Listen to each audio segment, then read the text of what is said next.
નમસ્કાર દર્શક મિત્રો, મિરર ઓફ ધ વર્લ્ડ ન્યૂઝમાં આપ સૌનું હાર્દિક સ્વાગત છે। હાલ શિયાળાનો સમય છે ત્યારે નાગરિકો લીલા શાકભાજી ખરીદતા હોય છે અને ખાતા હોય છે ત્યારે હાલ વડોદરામાં કેટલાક દ્રશ્યો સામે આવ્યા।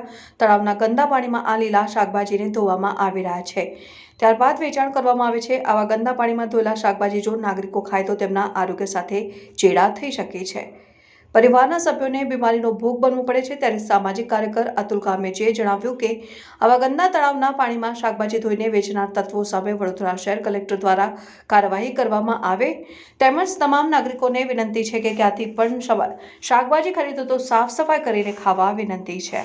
ભારતમાં, ગુજરાતમાં તેમજ વડોદરા શહેરમાં ઠંડીએ જોર પકડી લીધું છે।